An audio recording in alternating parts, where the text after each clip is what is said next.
All right, hey everyone, Andrew at Microphonic Designs here at Reedy High School in Frisco, Texas. And today we have mostly set up their audio system. There's definitely a few loose ends that need to be tied up, but they need a few more things, a few additional cables in order for all of that to be done. Now, fortunately, Reedy is one of the schools where I usually make a few visits to throughout the marching season, and I live relatively close to the campus.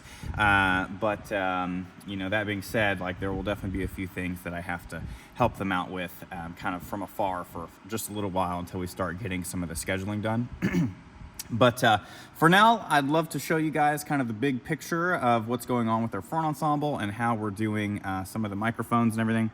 So let's take a look here. We've got our main mixer here. They've got a TF5 up front, and I don't know if I'll be able to zoom in far enough, but they have a TF-Rack over there in the synth cart, if you can see that. It's a TF-Rack, not a TO box, a TIO 1608. And essentially what we have is 5 marimbas, 5 vibraphones, for sure 1 synth part, but we went ahead and I went ahead and put in a secondary synth channels just in case. And then we've got stage 1 and stage 2 because they've got a few duets throughout the show. And I wasn't totally sure what side of the field those were going to be on. Like, it's going to be 2 mics on a stage, and I'm not sure if that's over there or over that way. But we're going to run some hardwired mics just straight into this board, channels 19 and 20, I'm sorry, 21 and 22 for the stage mics. And so no matter which side they're on, those cables will just run straight to this board, and it'll be pretty straightforward to set up. I have gotten, you know, the basics for these channels in here. Like, we've got, you know, the low cut filter. I've gone ahead and done, not FX2, FX1,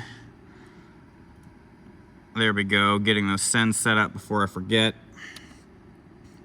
So yeah, so we got the basics, we got the reverb, we've got the, you know, really basic EQ setup for the soloist duet mics, and then everything else is pretty much as normal. Now, what's interesting about their setup, and here we have it, we've got just 5 marimbas across the front and then 5 in the back.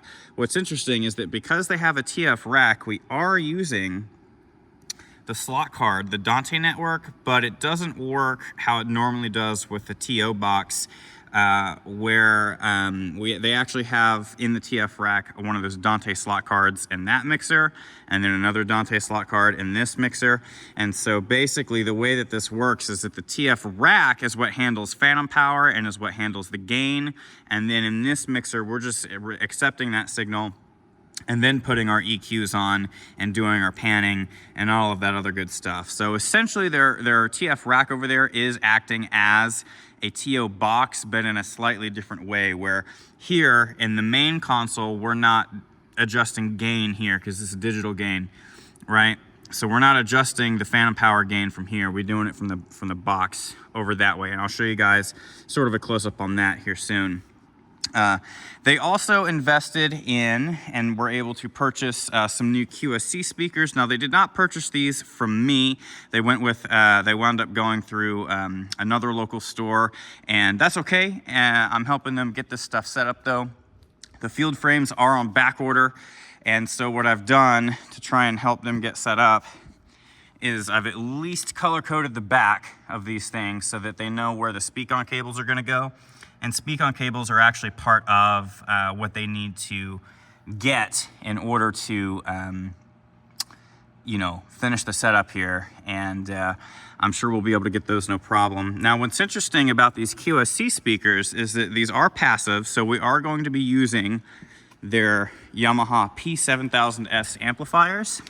So we got 2 of them over here, the P7000s, and these seem to be working fine. I plugged in this set over here in kind of a roundabout way to just make sure that these were gonna work, and I'm pretty confident that these will be fine. You know, I looked at the numbers, and these QSC speakers can definitely handle more juice than the P7000s are able to spit out, but I think we're still gonna get enough volume from these amps that it should be okay. But I did let them know, hey, you know, like, if it's just not getting loud enough, we might need new amps, but these seem to be working all right. So we've got that going. But anyway, so passive speakers, right? And normally for marching band, what we want to do is take a 2-channel or 4-pole speak-on cable, and I do have a video kind of explaining what that is. If you search on my channel for 2-channel speak-on cables explained, you'll kind of see what's going on here.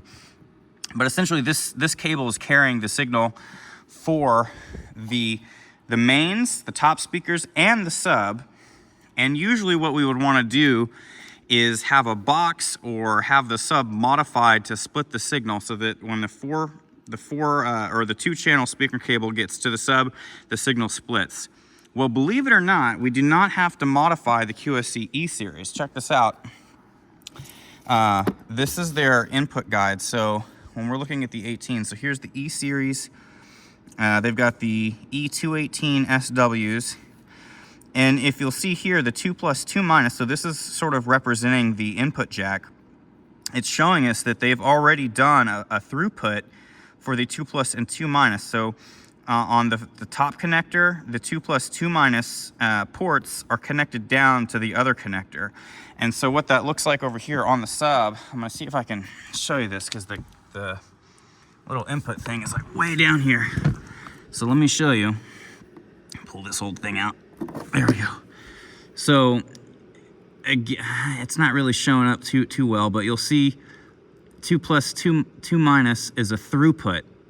So we can connect a 2-channel speak-on cable here and do a pass, like a connective speak-on cable from the top one up to the top speakers. The issue is that because the pass-through is 2+2- coming out of the sub, like it's on those connector ports, we're gonna have to modify a regular speak-on cable to come into this connector where the input for the speaker is 1+1-.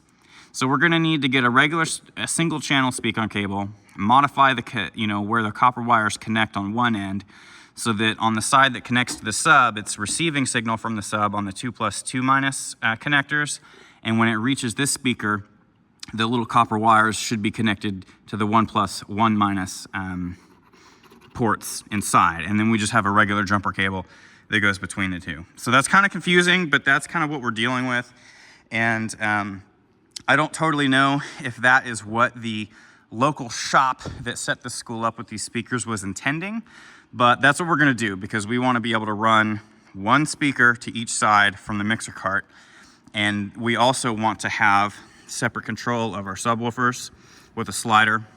And for some reason, the local store really is pushing this thing on them, which if you look at this, like I understand what the intention is, loudspeaker management system, equalizer, crossover, compressor, limiter, all that good stuff. But like a lot of those tools are in the mixer already. And the other part of the problem with this thing is that it does not allow us to have a separate subwoofer feed.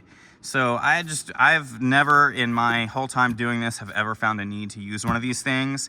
I've also asked around to a few friends and colleagues that are fellow, audio professionals, and none of us have really found a need for this thing. So I'm likely going to advise this school, hey, go ahead and return this and let's use the funds that were for this to purchase the extra speak-on cables and a few of the extra things that we're gonna need to finish the setup. So I think that might be a good trade-off because these speakers sound great with how I have it set up so far. So if someone out there has found a use for one of these things, or like really, maybe I'm just missing something, maybe it's something that I need to educate myself on, but I just have not found the need for one of these. So moving on to the front ensemble, that's just a good look at what we have going on up front here. Front ensemble, we've got marimbas 1, 2, 3, 4, and 5, and same thing in the back, vibes 1, 2, 3, 4, and 5. I've got the first 4 marimbas here going to a modular snake that converges here. And then I've got all 5 back row vibes and marimba 5 converging to a modular snake that's at the end of vibraphone 4. And part of what we need to get to round out the setup is a 50-foot core cable to go from the synth cart all the way out to vibe 4 because we only have a 25-foot right now and it's not quite long enough to reach it. And so as always, we've got our clean cabling coming in. So marimba 1 over here, the cabling, the signal travels down the cables this way, connects to the next marimba over, And then here we have more cable management going on. We add on the cables and the signals for the Marimba 2 mics. And then here you'll see how I've kind of done the modular snake, where in this case, because they're connecting to the synth cart in the front ensemble, like over there on side 1, I've done the breakout cable that way so that the player here can easily connect it on their side. If we were running the modular snake up to the mixer cart, I would opt to aim the breakout cable over here, as you've seen me do in a few previous setups this year. So this is kind of what we're doing here with the breakout cable, and I've just kind of done a bundle going up to the top here, and then there it connects to the cables coming from Marimbas 3 and 4, which is more the same, just clean cabling all the way down. And yeah, there we attach right there, single yellow, double yellow. Now, Marimba 5 is far enough down here. Originally, what I was going to do was take these cables and run them that way towards the low end. And then I was going to take, you know, a pair of jumper cables to go to the end of Vibe 5. But I found that we're actually close enough here. I ran the cables to the top end, so they attach here. And then I've done the cheap thing. I did it. I don't like doing this anymore, but I straight up, I ran out of braided sleeving and heat shrink. I haven't had an opportunity to resupply. So I'm just doing the zip tie thing, and don't worry, I've gotten really good at cutting the tag down really flat. Like that's not gonna snag anyone's finger at all. Like I've gotten really good at keeping those flat. And that connects to the end of Vibe 4, along with Vibe 5 here, which is the green. I don't have it connected, but this mic comes up this way. Now this modular snake took a while. Let me move this keyboard out of the way here. This mod snake took a while, and I aimed it towards the front because I intend for this modular snake to just travel down kind of the front ensemble on this side of the vibes, like in between the marimbas and the vibes. And this is the one here that we need a 50-foot in order to reach the synth cart over that way. But yeah, I did my best with this to keep it looking clean and good and everything. There you have it. And then we've got the cable management coming down here for all 4 of these Vibe mics. Now I want to point something out here. I set this school up with the AKG P220 microphones a couple years ago, and they work really well. I really like the P220s. I'm not so much a fan of how large the shock mount is, but it's a hardy like metal material. I'm not sure if it's metallized plastic or if it is actual like full-on aluminum or something. But what's really cool is that right here, the microphone threads in to the bottom, to the base of the shock mount. Like there's actual like screw threads that hold the mic in place. Like that is not coming out because it's screwed into place. So this whole setup is really nice. I wish the shock mount was a little bit smaller overall, but I do really enjoy that the mic is threaded into the shock mount. So if you're looking for an alternative to the 2035, this mic is a really great option because of the way that the shock mount works. It also comes with a hard case, not just a little pouch, but like a hard case for storage, which is just excellent. So there we go. And this mic, you'll notice, is like not perfectly flat because the little wing nut got lost at some point. So we're having to use a bunch of zips to hold it in place, but hopefully that'll stay put. And then here we just got more cable management coming up. So this would be, you know, Vibes 1, 2, and 3, their cables respectively. And yeah, and then we're just adding the, you know, the cables on as we come down. So in essence, all of these vibraphone mic cables come in this way down to Vibe 4. And I did it that way. Again, my thought process is just to reduce the number of connections that any one student has to make. So the most we have back here is 3. And the most we have over here is 4, right?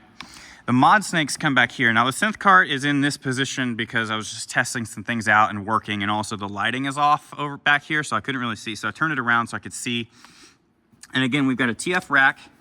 We've got our red and our white modular snake breakout cables that go into the back of the TF-Rack. And again, this is a TF-Rack. It's not a TIO 1608 box. So this is acting a little bit differently than it normally would. So you know, when we plug into this, it's sort of sending all of the data onto the Dante network, and the TF5 up front happens to be receiving that. The other cool thing though about the TF-Rack is that unlike the TO boxes, this is a full-on digital console and it has a USB audio interface built into it. So when we get their Mac Mini set up, we connect into this not with an audio interface, but this is the audio interface. So when we go into main stage, we actually will select the TF-Rack as the audio interface output. And if we go into the menu here, check this out. If we scroll over to the synth channels, and I actually don't know how to even get into the input section here. Gosh, like to adjust the gain and all that. Well, I've set these. If I knew how to get into the menu, I would show you guys. But basically, the synth channels are being fed from the USB slot, and then these are just extras. I basically uploaded the same .tff file to this so I could have all the labeling correct. But yeah, the synth channels are being fed from the USB slot on the back, not the analog input. So that's how we're able to have a USB cable connect the Mac Mini to the back of this thing without using any audio cables. And that's how we're able to use the extra channel, because there's only 16 inputs on the back, which we need for, you know, all of the keyboards. We need 15 channels for keyboards coming in. So that's kind of how we're using that. And yeah, my inexperience with the TF-Rack is really on showcase here, where I don't really know how to get in and adjust some of the settings here. All right, so that's a good look at the Reedy setup. I hope I explained things well.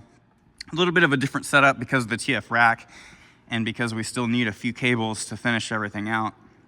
But drop any questions or comments down below.